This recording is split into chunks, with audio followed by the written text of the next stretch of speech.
En tout cas, voilà, déjà, Kol HaKavod. Baruch Hashem, je crois, je sais pas si vous avez remarqué, si vous êtes un peu sur les réseaux, mais ça bouge beaucoup à Paris. Beaucoup. Je connais pas les autres villes, mais à Paris, c'est incroyable. Je veux dire, combien il y a de cours tous les soirs, et c'est plein à craquer, et les synagogues, on a vu des trucs, des slichot avec plus de 1000 personnes, des trucs. Waouh, c'est un truc, mais c'est royal, c'est incroyable. Il y a je sais pas, ma chère arrive. Voilà. En tout cas, Kol HaKavod, parce que c'est tellement important de donner du sens à sa vie. Voilà, donc forcément tous ceux qui sont présents ici, c'est leur but.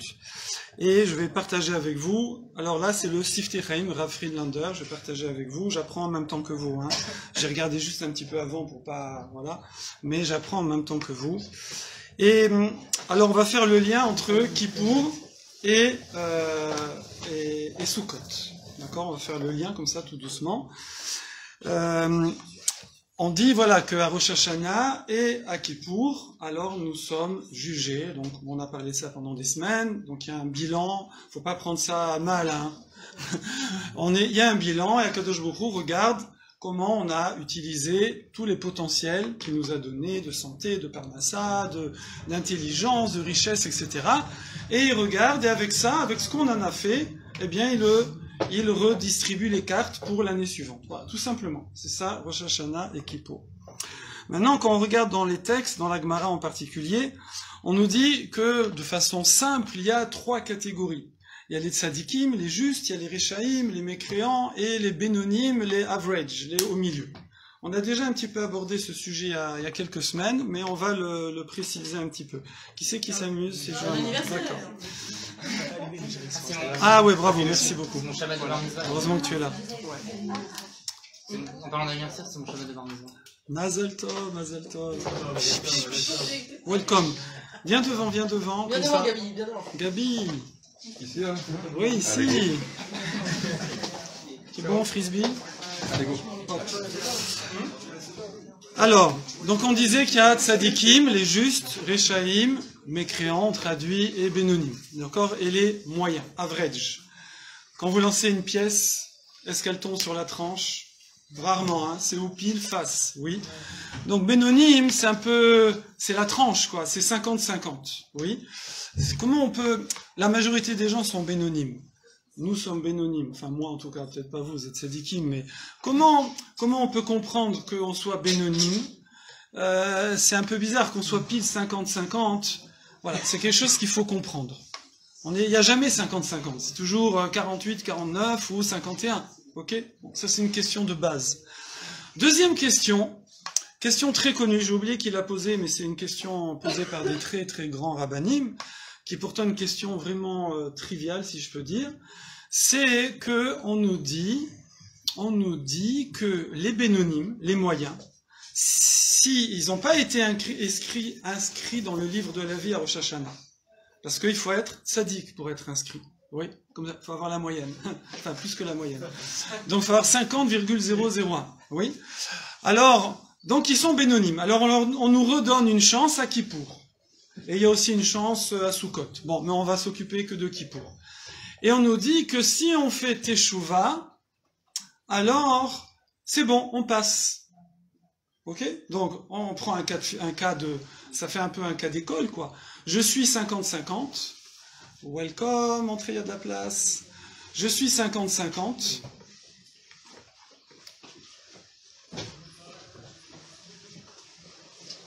Ne vous gênez pas, il y a qui repartent là. Gabriel. Bon. Il faut leur dire qu'il y a de la place en bas après. Ouais, on est sur un cas d'école. Donc admettons que moi je suis 50-50, ok? J'arrive à Kippour. Alors on me dit, si je fais Teshuvah, je passe, et je suis inscrit dans le livre des Tzadikim. Si je fais pas Teshuvah, alors je passe pas. On est d'accord ou pas? On est d'accord. Pourtant, admettons que moi je fais pas Teshuvah. Mais le jour de Kippour, c'est pas très difficile, je fais une mitzvah. Je fais une mitzvah de plus, oui? ben ça y est, je passe au-dessus de 50. Donc j'ai pas besoin de faire teshuva. Il suffit que je passe au-dessus de 50, et bingo, je suis à plus de 50. Oui? Tu as une réponse à ça? Non, j'ai une question. Ah, ouais. Vas-y, on sait jamais, mais... Pour moi, faire teshuva, c'est quelque chose de... C'est vraiment... on devient très religieux. Bon, on va voir. Non, c'est pas forcément. Il suffit d'arranger un petit peu. Alors justement, on va voir c'est quoi. Alors, avec la réponse, tu vas voir, ça va, je pense que ça va beaucoup te parler, William. Entrez, les garçons, non, venez. Il y a une salle en bas. Cosy. Non, mais il y a la projection en bas. Oui, ça rigole pas. Ouais. Hein? C'est quoi? Non. Entrez, s'il vous plaît, entrez. Bon, ça va être un peu entrecoupé, hein, je suis désolé. Ah, c'est ta sœur, alors si c'est ta sœur, ça va. Entrez. Vous voulez pas aller en bas sur les canapés? Les canapés de ouf en bas. Bon.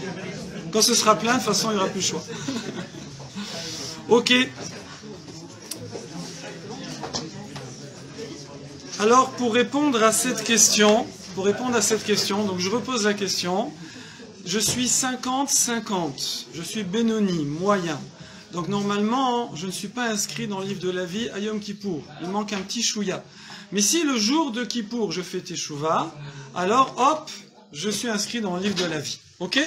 Alors maintenant, pourquoi j'ai besoin de faire Teshuvah? La question, il suffirait que je fasse quelques mitzvot supplémentaires que j'ai pas l'habitude de faire, et bingo, je passe au-dessus des 50%, et c'est bon. D'accord? Si j'ai la moyenne 10 sur 20, je rajoute une petite réponse à la question au prof, et bingo, j'ai 11 sur 20, et ça y est, j'ai mon examen. D'accord? Donc pourquoi j'ai besoin de faire Teshuvah? C'est ça la question. Là-dessus, pour répondre à cette question, on va découvrir c'est quoi être average, c'est quoi être moyen, et on va découvrir des choses extrêmement profondes. Tout ça, ça va être expliqué par le Gaon de Vilna, le Gaon de Vilna. Il nous dit en fait, c'est quoi les tzadikim? Les tzadikim, c'est pas juste être 50,001%. C'est pas juste ça. Un tzadik, alors c'est du very high level, d'accord? C'est quelqu'un que kol machashava ve'etza akol mimeno. Toutes ses pensées et tous ses conseils, ça veut dire son way of life, il vient d'Akadosh Baruch. C'est chaud, hein? Je veux dire, c'est tout Hachem. Ok? D'accord? Alors que le rachat, c'est facile, c'est rien Hachem. C'est tout lui. D'accord? C'est tout lui. Donc tous ses projets, toute sa façon de penser, sa façon d'agir, il y a Walou Hachem, c'est que moi, je, et c'est tout. Ok. Et le Benoni, c'est quoi alors? Le Benoni, c'est un peu de là, un peu de là. Il y a un peu d'Hachem, il y a un peu de moi. Des fois c'est Hachem, des fois c'est moi. Ok? Tov. Et donc c'est la guerre.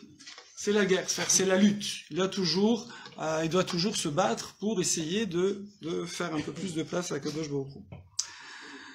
Alors ça, c'est déjà une définition de c'est quoi être Benoni, average, moyen. C'est que on est partagé. On est partagé. Alors maintenant, il va pousser un petit peu plus loin la définition. C'est pas partagé, on va dire, en nombre de mitzvot. C'est pas un partage dans la quantité. C'est pour ça que le fait de rajouter, je vous dis directement la réponse, hein, parce qu'il y a 2 pages, c'est pour ça que le fait de rajouter une mitzvah, d'accord, c'est pas ça qui va changer les choses. Ça va pas changer les choses. Ça, c'est une question, ce serait des calculs de quantité. On n'est pas sur de la quantité, on est sur de la qualité. Parce que le problème du Benoni, si on pousse plus loin, c'est que même dans les mitzvot, il fait du mélange. Même dans les mitzvot, même quand, par exemple, voilà, il achète son étrog, voilà, Aaron m'a vendu un étrog, là, un Aracham Salik, il m'a vendu un étrog, je crois que j'ai jamais eu de ma vie un étrog aussi beau. Je dis pas ça pour te flatter. Alors, du coup, je vais frimer, mais comme un malade. Je veux dire, il est gros, il est droit, il est beau, il n'y a pas une tache et tout. Déjà, je suis là, au moment où il me l'a mis dans la main, je me suis dit, waouh, comment je vais, tout le monde va dire, waouh, t'as un étrog et tout. Voilà. Donc, et en même temps, il y a la mitzvah. Je suis content de faire la mitzvah. Mais ça veut dire qu'un Benoni, c'est quelqu'un qui, même dans les mitzvot, on a parlé un peu de ça la semaine dernière, Même dans les mitzvot, il met du moi, il met du je. Vous avez compris? L'honneur, le machin, la réputation, etc. Et bon, si vous voulez, aussi dans les bêtises, il met aussi un peu de Hachem. C'est-à-dire, il fait des bêtises, mais il dit, non mais Hachem, il comprend, non mais il est content que je fasse ça, je sais pas, ouais, bon. Donc, il fait un mix dans les mitzvot, et même dans les bêtises, comme on a vu la semaine dernière, allez voir le cours si vous n'avez pas entendu ça, eh bien, il mixe, d'accord? Et donc, ça va être quoi? Ça va être quoi? Sortir de Benoni, sortir de moyen, de average, ouais. Ça va être rajouter un peu dans la qualité. Ça veut dire mettre un peu plus d'Hachem et un peu moins de moi. Et là, ça répond à ta question, William. C'est que c'est pas un très haut niveau. Et ça va dépendre de chacun, en vérité. C'est chacun, parce qu'en fait, c'est en fonction de mon background, en fonction de mon environnement, en fonction de mon éducation, en fonction de l'école où je suis, des parents que j'ai, du quartier où j'habite, de la ville où je suis, du pays où je suis. Ça dépend de tout ça. Donc c'est pas la même chose à Meacharim, à Bnei Brak, à Tel Aviv, à Paris, à Moscou, en Ukraine, c'est pas pareil. D'accord? Ça va changer, et ça va changer pour chacun. C'est pour ça que le Rambam il dit que chacun d'entre nous... Oui, entrez, les pizzas. Merci beaucoup. Nathaniel, tu peux réceptionner?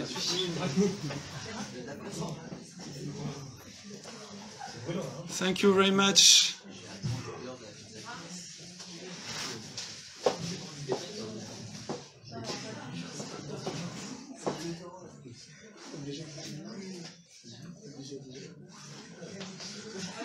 Bien Nara, vous avez acheté tout le magasin là.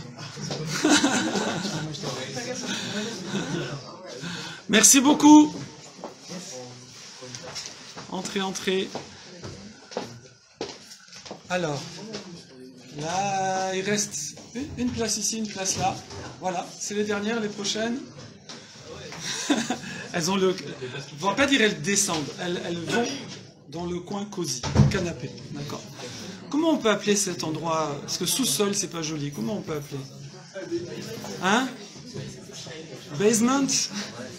Le lounge. Hein? Le lounge. Lounge. Ah, la salle lounge. Ok. C'est là où on lounge les bébés. Non, c'est pas ça? Ah, quand tu détends des c'est lounge. Ok. Donc, c'est ça qu'on est en train de voir.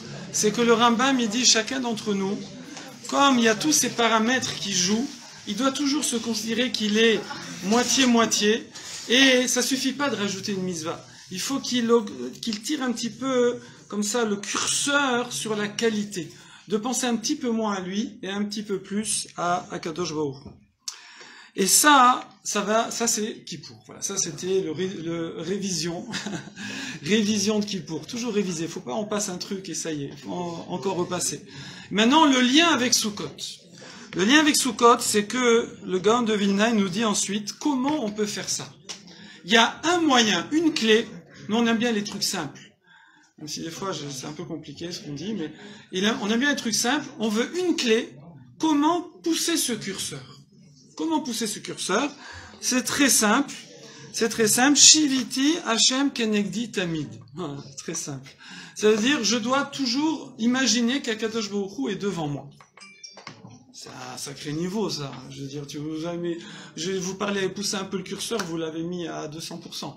D'accord? Non, vous allez voir comment ça fonctionne, comment le Gaon Nuvina, il explique ça. Il dit que il y a un passou qui dit Hashem silecha aliyad yeminecha. Akadosh Baruch Hu silecha, il est ton ombre, oui. Aliyad yeminecha, à ta main droite. À chaque fois, on va toujours parler la droite dans la Torah, ça va toujours représenter le Yetzer Hatov, le bon penchant. Et la gauche, ça représente le mauvais penchant. Et il y a toutes les expressions d'ailleurs qui tournent autour de ça, qui sont passées même dans toutes les langues, dans toutes les cultures. Que la droite, c'est... Alors, je parle pas de politique, mais... Bien que non, j'ai rien dit. Que la droite, on va pas se disputer, que la droite, voilà, la droite, on commence à chausser la droite, voilà, c'est la droite qui met les tefilines, etc. Donc, on ne sait pas où aller, on va à droite, et quand quelqu'un est important, vous avez un patron à sa droite, son bras droit, comme on dit en français, le bras droit. Donc voilà, la droite. Et quand ils font vous savez, quand ils représentent le petit diable rouge et le petit ange blanc, l'ange blanc normalement est à droite et le diable rouge est à gauche. Bon, ça n'a rien à voir, mais c'est juste pour dire. Et donc, ici, pour ça que dans tous les versets, dans les Téhilim, dans les psaumes, on dira toujours la droite. La droite, ça représente le Yetzer Tov.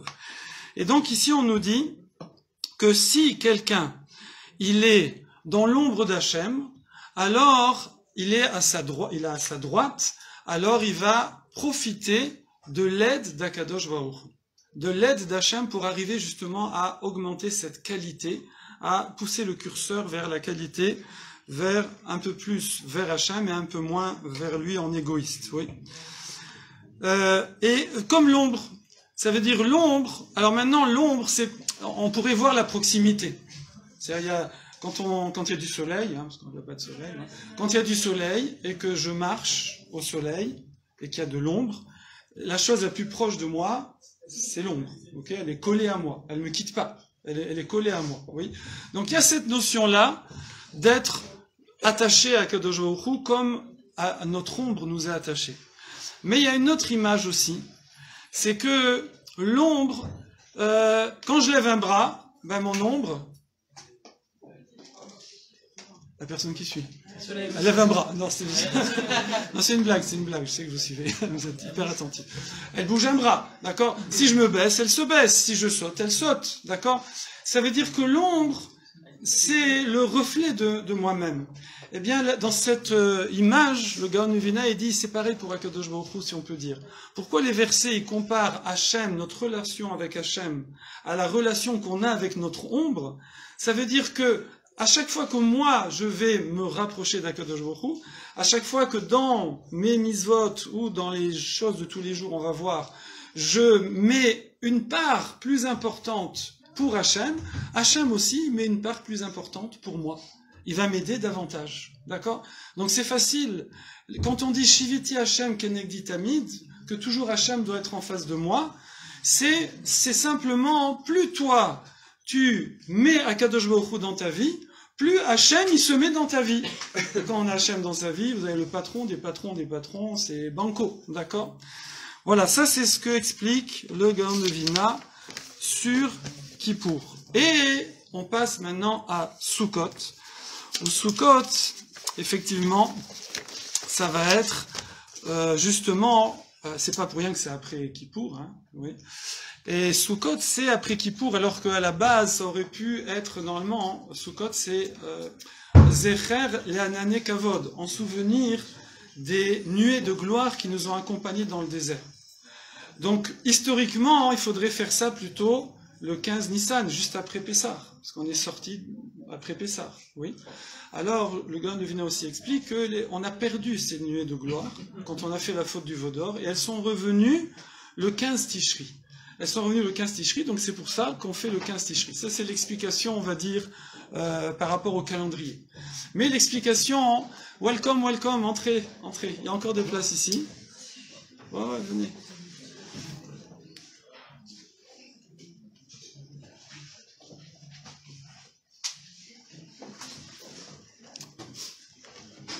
Mais il y a aussi une explication, on va dire, plus philosophique, façon de parler. C'est que Sukkot va être justement le meilleur moyen de faire Shiviti Hachem Kenegdi Tamid. Ça va être le meilleur moyen d'augmenter cette proximité avec Akadosh Baruch Hu. Pourquoi c'est comme ça? Là, j'ai envie de vous lire, voilà, ce sera un gros cours d'Ulpan. Je regarde Lorraine.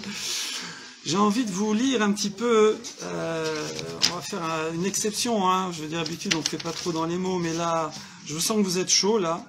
Moi, je suis très chaud. Alors ici, on voit le Chovat Alevavot, il va dire comme ça. Il dit que quelqu'un, qu'est-ce qu'il doit essayer de faire en ayant la présence d'Hachem toujours à l'esprit? Alors il doit être Metaken, Nigleo, Venistaro. Il doit arranger ce qui est dévoilé chez lui, mais aussi ce qui est caché. David, entrez. Ouais. Non, non, entrez, là, allez en bas, il y a la projection. Ouais, mais vous allez avoir chaud et tout. Allez en bas, vous serez à l'aise, c'est immense là-bas, il y a 8 canapés géants. Venez. Venez. Allez, entrez. Allez-y. Allez-y. Hop. Allez-y, suivez le guide là-bas. Allez-y, s'il vous plaît. Voilà, super. Donc quelqu'un, il doit essayer d'arranger tout ce qui est dévoilé et tout ce qui est caché. Il doit essayer d'imaginer que Akadosh Baruch Hu, c'est comme une personne en fait. S'il vous plaît, descends, Bruno, s'il te plaît. Descendez. Enfin, pas descendez, allez au lounge. Ava, vous pouvez leur indiquer là par où c'est? C'est bien, super. Non, ils sont surpris, ils sont des habitués, mais de là-bas. En fait, on nous donne une astuce très simple. Imaginez qu'il y a quelqu'un qui est avec vous.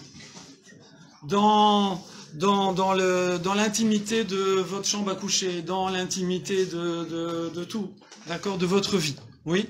Imaginez que vous avez, des fois bon, sauf qu'on est mal accompagné, évidemment, on fait des bêtises à plusieurs, mais en général, quand on est avec quelqu'un de clean, ouais, on n'a même pas envie de faire des bêtises, d'accord?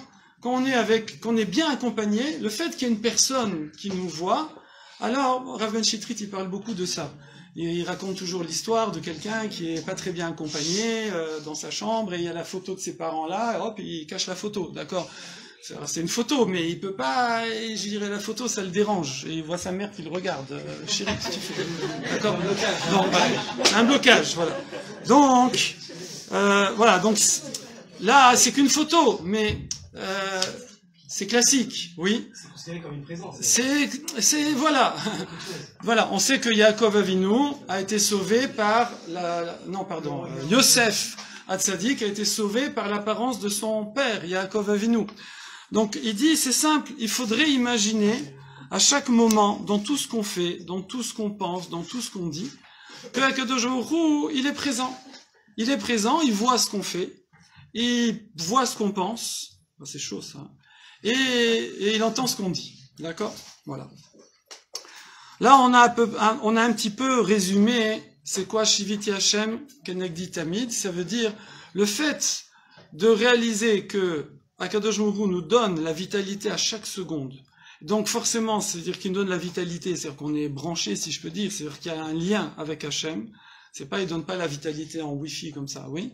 Donc il y a, si on peut dire, un peu d'Akadosh Baruch Hu en nous, qui est par notre Neshama.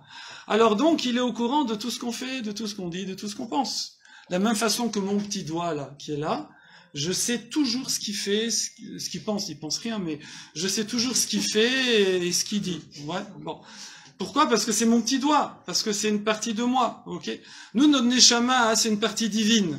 Donc Hachem, il a le GPS, si vous voulez. Mais un GPS où il y a tout dedans, pas juste la position. Il y a la position, il y a l'action, il y a la pensée et la parole. Donc il a tout à tout moment. Et donc le fait de réaliser ça, il dit, quelqu'un qui va réaliser cette chose-là, alors il dit, c'est la clé contre les deux plus grands maux de notre société. Quels sont les deux plus grands maux de notre société? D'accord? C'est le psyché. Les premières ventes de médicaments dans la liste, dans le comment dire, le tiercé gagnant, enfin pas le tiercé, les 100 premiers médicaments vendus, il y a plein de tous les médicaments qui sont pour les dépressions, etc., etc. Il dit, les deux plus grands maux de notre société, c'est les angoisses. Ça veut dire la déprime, l'angoisse, se sous-estimer, ne pas avoir la pêche, comme ça c'est... Et la peur de comment faire, comment si, et demain, et si, et quoi, et comment, etc. La peur, par exemple, les filles, les garçons, ils ont peur de se marier, vous êtes d'accord? Oui, voilà. Un exemple, comme ça, hein, j'aime bien faire des copains. Les garçons et les filles, elles ont peur de quoi? Elles ont peur de pas se marier, justement. Vous avez peur de vous marier, elles ont peur de pas se marier. Bon.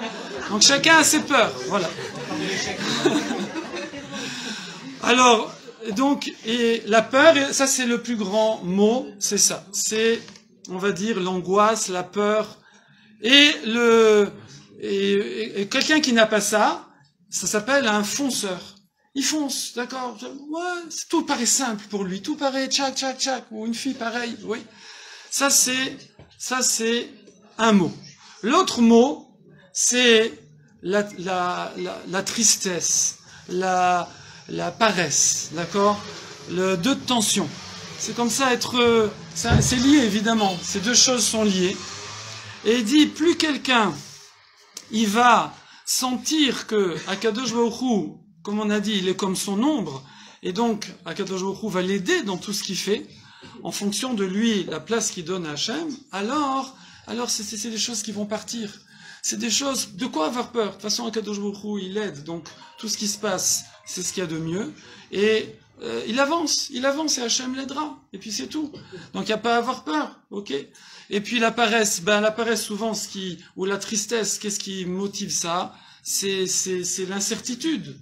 Mais là, j'ai plus d'incertitude. Je sais que j'ai Hachem qui gère les choses pour moi au mieux. Donc, j'ai plus d'incertitude. Donc, j'y vais, j'avance, je fonce. Oui. Voilà, ça c'est ce qu'une personne, elle gagne à faire Shiviti Hachem Kenegdi Tamid. Un dernier point, c'est que ici il dit que plus quelqu'un va faire ça, alors je trouvais ça aussi dans les mots parce que c'est très joli, voilà, plus quelqu'un va mettre Hachem dans sa vie, donc dans ses pensées, dans ses paroles et dans ses actions, ouais, comme une personne qui serait présente à côté de moi, oui, plus quelqu'un va faire ça, plus alors il va avoir des perceptions, il va voir la main d'Akadosh Baruch Hu. Il va voir Hachem, même en observant les gens. C'est-à-dire, vous montez dans un bus, vous montez dans le bus et vous regardez ce qui se passe. Vous êtes au travail, vous regardez ce qui se passe. Vous êtes à la maison, vous regardez ce qui se passe autour de vous.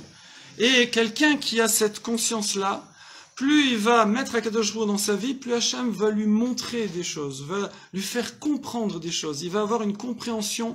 Il dit, il va avoir un œil qui voit ce que l'œil normalement ne voit pas. Il va entendre des choses que normalement les gens n'entendent pas. Il va percevoir des choses que les gens ne perçoivent pas, qui est cette gestion divine de tous les événements et de tout ce qui se passe dans le monde. Et ça, forcément, ça va arriver à ce qu'on a dit aussi tout à l'heure, ça va arriver à lui enlever ses angoisses, ses craintes, parce que plus quelqu'un est conscient que les choses sont gérées au quart de tour, au millimètre près, plus effectivement, tous ces blocages, toutes ces inhibitions, toutes ces angoisses, toutes ces peurs, eh ben, elles disparaissent. Alors elles disparaissent dans le sens, elles vont diminuer. Parce qu'évidemment, on n'est pas à 0 ou 100.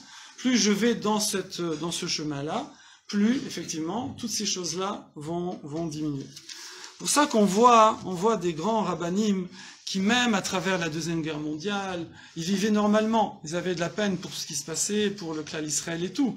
Mais il y avait les bombardements, ils étudiaient la Torah, il y avait des choses incroyables. Il y a le char, le Siftei Kohen. Le Siftei Kohen, c'est un commentaire sur le Shulchan Aruch, oui, qui a été écrit à l'époque où il y avait des pogroms avec les Cosaques, etc. Et il a écrit, c'est un commentaire sur Choshen Mishpat, sur les lois de finances qui sont les plus compliquées. Et il a écrit ce commentaire, que celui qui comprend ce commentaire, c'est une bombe atomique. Il a écrit ce commentaire en se cachant dans des grottes, alors toute sa famille avait été tuée par les Cosaques. Imaginez, je veux dire, normalement, quelqu'un, il se tape la tête contre la grotte et c'est fini. Et qu'est-ce qui va sortir des choses comme ça aussi profondes?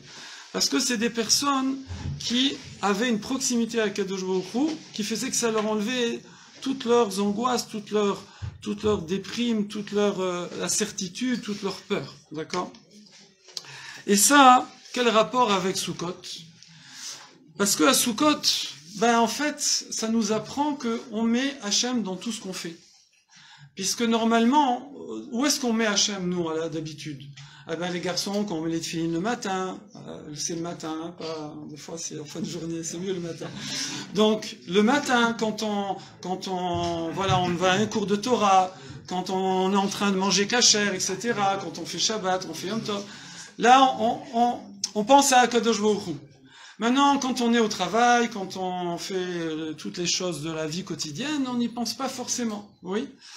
Et bon, pareil pour les filles, pour les mitzvot des filles, quand vous faites plus des choses mitzvot, alors vous allez penser plus à Hachem, mais quand vous êtes dans votre vie quotidienne, comme Monsieur Dupont, Madame Dupont, eh ben vous y pensez moins, d'accord? Or à Sukkot, on nous dit, mais non, c'est une erreur, c'est pas du tout comme ça. Regarde, à Sukkot, quand tu es dans la soukha, tout ce que tu fais, ça devient mitzvah. Tu manges, ça devient mitzvah. Tu te promènes, ça devient mitzvah. Tu bois, ça devient mitzvah. Tu dors, ça devient mitzvah. Tu es en famille, ça devient mitzvah. Tu parles, tu dors, tu étudies. Tout ce que tu fais devient la mitzvah de l'Eshev Basouka. On fait la bracha l'Eshev Basouka seulement sur les Sfaradim, sur le pain, et pour les Ashkenazim aussi sur le gâteau. Parce que, comme ça, les Charim ont dit, pour pas qu'on fasse des brachot, donc, voilà, ils ont simplifié un petit peu, parce que les brachot, c'est des rabbanan, c'est les rabbanan qui ont instauré, c'est pas la Torah. Donc, ils ont dit, voilà, on va faire sur quand on mange, parce que le fait de manger, par excellence, c'est vraiment le truc physiologique, le besoin du corps, oui. Mais on doit penser à tout ce qu'on va faire dans la journée, sur cette bracha-là. Et donc, la soukha, c'est vraiment pendant 8 jours pour nous, les Choutzniks, les exilés, et 7 jours en Eretz Israël. La soukha, c'est vraiment le modèle où on va être, d'ailleurs on dit qu'on est sous l'ombre d'Akadosh Baruch Hu, on est sous le srar, oui. Et donc ça va être vraiment le modèle de cette proximité qu'on a à Hachem, mais pas que dans les mitzvot, dans tout. Dans tout, voir comment, quand on est dans la soukha, franchement, il faut être fort pour oublier Akadosh Baruch Hu. Parce que, bon, en Eretz, ça va, il fait bon et tout, mais ici, là, il fait chaud. Hein. Mais des fois, il fait froid. Et si vous allez dans l'Est, moi j'ai fait Soukot dans l'Est pendant des années, et il y avait un srar comme ça, énorme, épais pour garder un peu la chaleur. On mettait les doudounes, et on avait le chauffage sous la table. Donc tu peux pas oublier Hachem, qu'est-ce que tu fais là dehors, qu'est-ce que tu fais, je veux dire, avec tes tapis collés autour et tout. Je veux dire, le voisin il arrive, il dit, vous jouez à quoi là? Il voit un monsieur de 60 ans, tout sérieux comme ça, et il dit, mais qu'est-ce que vous faites dans la cabane? Vous avez plus des gamins, je comprends pas. Et voilà. Donc, c'est sûr qu'on pense, là, on peut pas oublier Akadosh Baruch Hu, d'accord? Même Shabbat, à la limite des fois, je parle de quelqu'un qui respecte Shabbat 100%, tip-top, mais on n'y pense pas tout le temps, on n'est pas, voilà, on se promène, on mange, on truc, après on n'y pense plus. Mais là, dans la soukha, c'est vraiment quelque chose qui s'impose de soi. Eh bien, c'est pour nous. Alors, évidemment, on va pas faire ça toute l'année, hein, d'accord? C'est comme tout, c'est comme Pessah, on va pas faire toute l'année. Rosh Hashanah, qui pour non plus, qui pour toute l'année, qui est pour, qui pour, non. Donc, c'est des stages, c'est des trainings. Donc là, on a un training de 7 ou 8 jours. Là, nous, on a besoin d'un peu plus, oui. Parce que, voilà. Donc, c'est un training, mais c'est une leçon pour toute l'année de mettre Akadosh Baruch Hu dans tout ce que l'on fait, dans tout ce que l'on dit, dans tout ce que l'on pense, petit à petit. Et ce qui est extraordinaire, c'est qu'on voit les choses, on voit, vous savez, bon, il y a un seul endroit où on ne doit pas penser à Hachem. D'accord? On ne doit pas étudier, on ne doit pas penser des paroles de Torah, on ne doit pas penser à Hachem, c'est aux toilettes. D'accord? Alors, bon, il y en a, les pauvres, c'est dur parce qu'ils restent longtemps, sans rentrer dans les détails. Moi, je suis une fusée. Je raconte ma vie. Eh ben, mais je mettais la radio dans les toilettes. Comme ça, j'entends un truc, quoi, d'accord? Et très vite, j'étais obligé de l'enlever. Parce que j'écoutais un truc et je disais, waouh, tac, tac, les autres, ça partait. Donc, en fait, j'essaie de rien penser. C'est très dur. Voilà. Donc. Il y a des journaux, les gens aux toilettes. Hein? Il y a des journaux aux toilettes, les gens. Voilà, mais il faut mettre un Mickey, un machin. Mais même dans le Mickey, je vais dire, oh, regarde comment Picsou il a fait et tout. Tu vois, tu vas rentrer. Voilà. Marben et Chassim, etc. Tu vas commencer à avoir Pirkei Avot dans Picsou. Bon. Voilà. Voilà, donc ça, je finis avec juste une petite parenthèse qu'il fait ici à la fin de Sifter Chaim. C'est que pendant l'année où nous avons plus Soukot, où nous risquons d'oublier, on a quelque chose de très sympathique qui sont les brachot. les brachot. Vous savez que c'est bien de faire mea brachot, on apprend un verset, on apprend l'histoire avec le roi David, je ne vais pas raconter. Donc c'est bien de faire 100 brachot par jour. Donc il y a les brachot avant de manger, avant de boire, après avoir mangé, après avoir bu, en sortant des toilettes. Il y a les brachot qu'on fait sur les mitzvot, qu'on fait sur les tfilines, tzitzit, etc. Eh bien, en fait, quelqu'un, quand il mange, il boit, il va aux toilettes, toute la journée, en fait, il va faire des brachot toute la journée. Et dans ces brachot, il va dire Baruch Ata Hashem. Hashem, tu es la source de bracha. Et il va réaliser que tout vient d'Akadosh Baruch Hu. Tout ce qui lui donne la vie, permet de manger, de boire, de se vêtir, etc. Ça, c'est les brachot qu'on fait le matin en se levant, sur les habits, sur les chaussures, sur le fait qu'on ait de l'eau pour se laver, qu'on puisse marcher, qu'on puisse voir, qu'on puisse bouger. D'accord? C'est les brachot qu'on fait le matin. Toutes ces brachot-là, eh bien, si on y pense à ce qu'on dit, si on regarde la traduction, si on mange pas la bracha avec l'aliment, vous voyez ce que je veux dire? Si on le fait bien, c'est un moment vraiment qui va nous aider à justement mettre Akadosh Baruch Hu dans tous les détails de notre vie quotidienne. Et pour finir, c'est la troisième fois que je dis c'est pour finir, mais là c'est vraiment pour finir. À chaque fois le pour finir il est de plus en plus court. Donc là c'est vraiment très court. C'est le Rambam le dit, et beaucoup d'autres, que quelqu'un qui fait les choses de tous les jours avec cette intention de servir Akadosh Baruch Hu, donc les choses de tous les jours, on parle pas des mitzvot, on parle métro, boulot, dodo, manger, etc. Eh bien, ça va le construire. Ça va le construire au même niveau que des vrais mitzvot, avec un grand M. Que tfilin, que tzitzit, que tzniut, que shabbat, ça va le construire pareil. Et avec ça, on comprend. On comprend, parce qu'en vérité, même à la limite, je pourrais même, avec ce qu'on vient de dire, même penser que peut-être ça va me faire plus avancer. Pourquoi? Parce que dans les mitzvot, c'est facile de mettre Hachem, bien qu'on a dit au début que le Benoni mélange, oui. Mais dans les choses de tous les jours, si je mets à Kadosh Baruch Hu les choses de tous les jours, c'est sûr que là, ça c'est banco. On dit banco, oui. C'est bingo, banco, je sais pas. C'est sûr que là, ça va beaucoup construire la personne. Ça va changer sa façon de voir. Et à Kadosh Baruch Hu, comme on a dit, comme un miroir, plus lui, il se rapproche, plus Kadosh Baruch Hu se rapproche, lui dévoile les choses, lui permet de voir, de comprendre. Voilà ce que je voulais partager avec vous. Là, c'est vraiment terminé. Chazak à vous. Et Chag Sameach, donc Bezrat Hashem, alors normalement, je pense pas que jeudi prochain il y aura cours, parce qu'il y a plein de, sauf si vous vous demandez, mais il y a plein de soukas partis. Bon, nous on n'a pas de souka ici, on va pas mettre ça dans la rue, donc a priori, nous on va pas faire de cours, comme ça chacun on vous laisse aller un peu partout, alors du coup, je sais pas s'il y aura l'Ulpan parce que ouais, voilà, non, je pense que c'est vacances jeudi. Allez faire des soukas parties un peu partout, éclatez-vous. On a eu l'attention sur quelqu'un de proposer la veillée d'Oshana. Voilà, tout à fait. Voilà. Alors justement, justement, comme jeudi soir, on va pas faire le cours. Alors on vous propose Motzei Shabbat samedi soir. Donc on vous propose de faire d'abord une fête de Simcha Bet HaShoeva, d'accord? Donc c'était une fête qui accompagnait le puisage de l'eau, et l'eau ça représente l'inspiration divine, hein, c'est pas l'eau. Et donc on fera, voilà, on sera par festif, repas et musique et tout, danse, les garçons en haut, filles.